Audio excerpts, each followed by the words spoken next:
फरीदाबाद बल्लभगढ़ विधानसभा क्षेत्र में प्रियंका मनोज अग्रवाल द्वारा आयोजित नारी न्याय आंदोलन में हजारों की संख्या में महिलाओं को संबोधित करती हुई अखिल भारतीय महिला कांग्रेस अध्यक्ष अलका लांबा जी द्वारा महिला आरक्षण विधेयक को लागू करने को लेकर नारी न्याय आंदोलन। जब महिला आरक्षण कानून बन गया है तो उसे लागू क्यों नहीं किया जा रहा? भाजपा की मांग साफ है, वो महिलाओं को उनका हक और प्रतिनिधित्व नहीं देना चाहती। हम नारी न्याय आंदोलन के माध्यम से 33% महिला आरक्षण कानून और उसमें SC, ST और OBC महिलाओं का कोटा निर्धारित करने की मांग करते हैं। अखिल भारतीय महिला कांग्रेस अध्यक्ष अलका लांबा जी। इस दौरान हरियाणा महिला कांग्रेस अध्यक्ष सुधा भारद्वाज जी की विशेष रूप में उपस्थिति रही।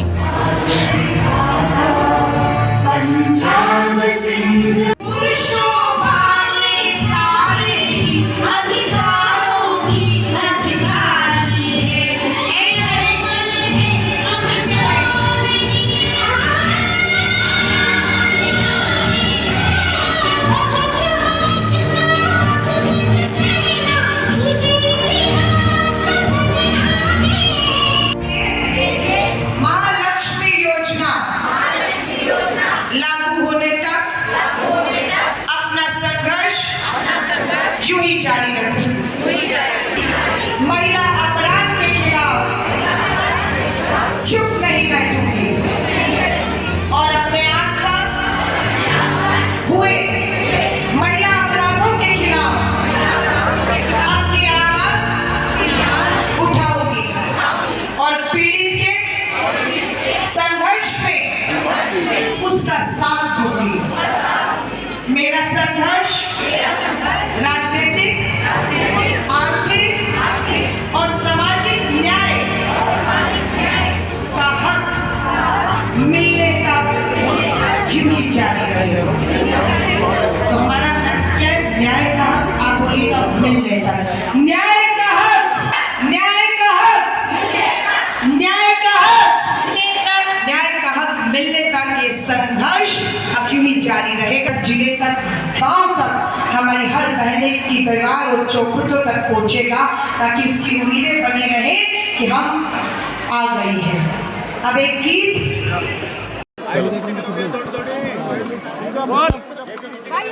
फरीदाबाद पहुंचे हो, क्या कार्यक्रम था? देखिए, हमारा ऑल इंडिया महिला कांग्रेस ने 29 जुलाई को भारत की राजधानी दिल्ली से राष्ट्रव्यापी आंदोलन की शुरुआत की है। नारी न्याय आंदोलन 3 मांगों को लेकर ये आंदोलन है, जिसके तहत हम लोग हरियाणा के अब हर जिले में जा रहे हैं। पहला आपने देखा, मैं खुद यहाँ पर फरीदाबाद जिले में नारी न्याय आंदोलन के तहत महिलाओं के आदि आबादी के मुद्दों को हमने उठाया। सबसे बड़ी बात है कि 33% महिला आरक्षण कानून पास हो गया है, लागू नहीं किया गया। यह धोखा है। अगर लागू होता तो हरियाणा के इन्हीं विधानसभा चुनाव में हमारी बहनें आरक्षित सीटों से लड़ती, जीतती और सदन तक पहुंचती, और उनके साथ भाजपा ने यह धोखा किया है। दूसरा है कि मैं बढ़ती और महंगाई और बेरोजगारी से राहत में अभी जो बजट पेश किया, कोई राहत नहीं है।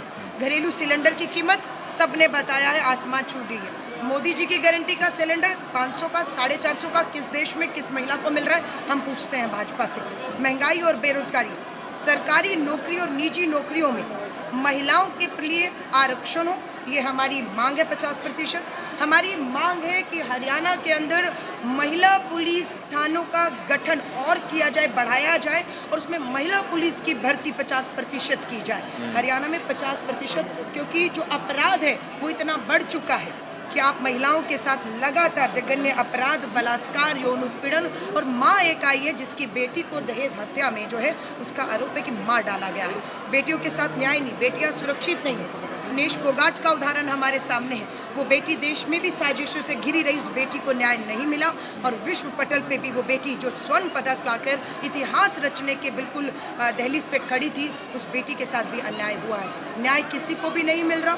मंत्री आरोपित थे, यौन पीड़न के गंभीर आरोप संदीप सिंह पूर्व मंत्री पर लगे। सो महिलाओं की जो सुरक्षा है, महंगाई है, बेरोजगारी है, इन सबको लेकर पूरे हरियाणा में अब लगातार आंदोलन हो गए। 31 अगस्त से पहले हरियाणा के हर जिले में मैं खुद जाकर इसी तरह के नारी न्याय आंदोलन 31 तारीख से पहले पूरे हरियाणा में होंगे। आंदोलनों का सिलसिला जब खत्म होगा, क्योंकि हम महिलाओं को विश्वास में ले रहे हैं कि आंदोलन क्या है, किन मुद्दों में है, कैसे उनकी ज़िंदगियों में बदलाव के लिए हमारा संघर्ष है। जब हम इन्हें पूरे हरियाणा के इस तरह के नारी न्याय सम्मेलनों से विश्वास में ले लेंगे, मुद्दों की जानकारी दे देंगे, तब हम सड़कों पर उतरेंगे। सड़कों पर आंदोलन होगा, जहाँ पर भी भाजपा के मुख्यमंत्री, मंत्री, नेता जाएंगे और अन्याय हुआ होगा, न्याय नहीं होगा, पीड़िताओं के साथ नहीं, अपराधी दोषियों के साथ खड़े दिखेंगे, हम इनकी गाड़ियों के आगे आएंगे, काले झंडे दिखाएंगे, इनसे जवाबदेही मांगेंगे, क्योंकि भाजपा की डबल इंजन की सरकार केंद्र और हरियाणा में चल रही है। 10 के 10 सांसद आपके पास थे 2 टर्म तक मोदी जी, केंद्र में आपकी सरकार थी। आपने सोचा कि खट्टर जी को हटा के एंटी इनकम्बेंसी खत्म कर देंगे और जातीय कार्ड आप खेलकर दोबारा सत्ता में आ जाएंगे, तो आपने मुख्यमंत्री का एंटी इनकम्बेंसी खत्म करने के चक्कर में हटाकर नया मुख्यमंत्री दिया, लेकिन आपको सीधा 10 में से 5 लोकसभा की सीटें हार का मुंह देखना पड़ा। और पूरा विश्वास है आने वाले हरियाणा के चुनाव में हमारी सुधा भारद्वाज जी खड़ी हैं, हमारी बहनें दूसरी भी खड़ी हैं। महिला कांग्रेस महिलाओं को 33% कानून जो आ गया उसके तहत पार्टी के अंदर महिलाओं को टिकट की पूरी मजबूती से दावेदारी कर रही है। हमें पूरा भरोसा है पार्टी हमारी बात को सुनकर, पार्टी के बीच में जो आरक्षण बाहर लागू हुआ है भाजपा की नीयत नहीं है, वरना मैं भाजपा को भी चुनौती देती हूँ कि कांग्रेस इन चुनावों में 33% कानून के तहत पार्टी के भीतर टिकट देगी। आप विश्वास दिलाएं भाजपा और दूसरे दल कि उन बहनों के सामने भी आप अपनी महिला उम्मीदवारी देंगे। लेकिन हमें मालूम है ये कहीं ब्रजभूषण, कहीं संदीप सिंह, कहीं ऐसे जिन पे गंभीर यौन उत्पीड़न, बलात्कार और इस तरह के अपराधी हैं, उनको धन और बल से भेजेंगे और हमारी महिलाओं के ऊपर जो है वो हमलावर भी होंगे। लेकिन हम चुनौती दे रहे हैं कि हमारी महिलाओं के सामने आप महिलाओं को उतारने की हिम्मत दिखाइए, लेकिन ये हिम्मत आप में है नहीं।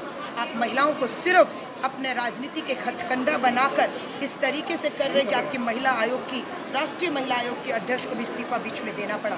हरियाणा की महिला आयोग की अध्यक्ष कौन है, सदस्य कौन है, विनेश फोगाट, साक्षी मलिक, और इतने मामले हुए, कब कहाँ उन्होंने सरकार से उनके लिए न्याय की लड़ाई लड़ी, हमें नहीं मालूम है। लेकिन अब महिला कांग्रेस इस नारी न्याय आंदोलन के आयोजनों के बाद सड़कों पर, हर गली, हर मोहल्ले, हर चौराहे, हर गांव में, हर मंच पर जहां भाजपा और उसके नेता, उनके विधायक पहुंचेंगे, हम उनसे, महिलाएं हमारी सवाल करेंगी और जवाब मिल जाने तक, न्याय का हक मिलने तक संघर्ष ये जारी अब रहने वाला है। राजनीतिक सशक्तिकरण की बात कर रहे हैं, लेकिन पंच सरकार